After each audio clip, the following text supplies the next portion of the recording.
राधे कृष्ण दोस्तों, आज के वीडियो में आप पाप मोचनी एकादशी की व्रत की कहानी सुनेंगे। चैत्र मास के कृष्ण पक्ष में आने वाली एकादशी का नाम पाप मोचनी एकादशी है।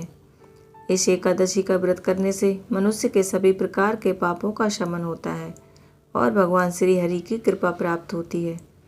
भगवान श्री नारायण का ध्यान करते हुए पाप मोचनी एकादशी के व्रत की कहानी शुरू करते हैं।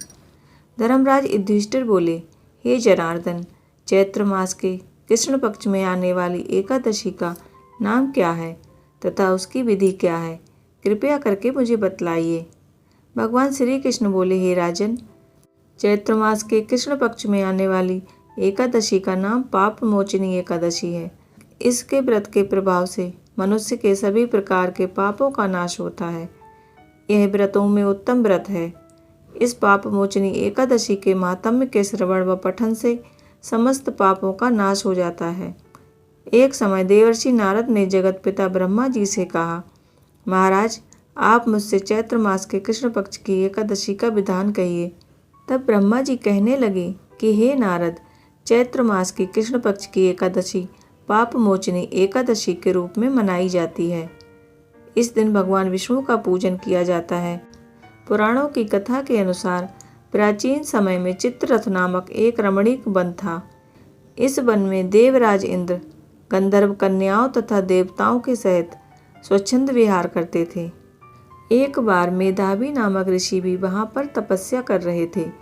वे ऋषि शिवजी के उपासक थे और शिवद्रोहिणी अनंग अनुचरी थीं। एक बार कामदेव ने मुनि का तप भंग करने के लिए उनके पास मंजू घोषा नामक अप्सरा को भेजा।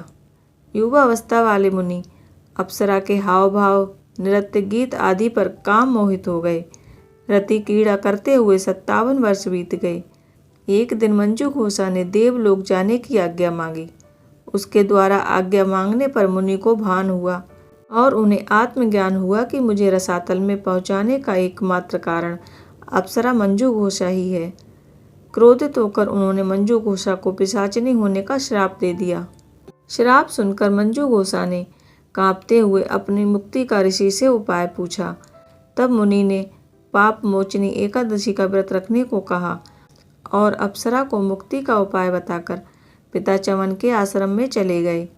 पुत्र के मुख से श्राप देने की बात सुनकर चमन ऋषि ने पुत्र की घोर निंदा की तथा उन्हें पाप मोचनी चैत्र कृष्ण एकादशी का व्रत करने की आज्ञा दी।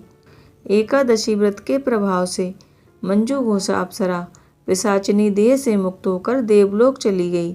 अतः हे नारद, जो कोई मनुष्य विधि पूर्वक इस व्रत को करेगा उसके सारे पापों की मुक्ति होना निश्चित है, और जो कोई इस व्रत के महात्म्य को पढ़ता और सुनता है उसे सारे कष्टों से मुक्ति मिल जाती है। भगवान नारायण की कृपा आप सभी पर बनी रहे। ईश्वर से इसी प्रार्थना के साथ आज का वीडियो यहीं पर समाप्त करती हूँ। अगर आज का वीडियो आपको पसंद आया है तो चैनल को सब्सक्राइब करें और वीडियो को लाइक करें और ज़्यादा से ज़्यादा शेयर करें। राधे कृष्ण।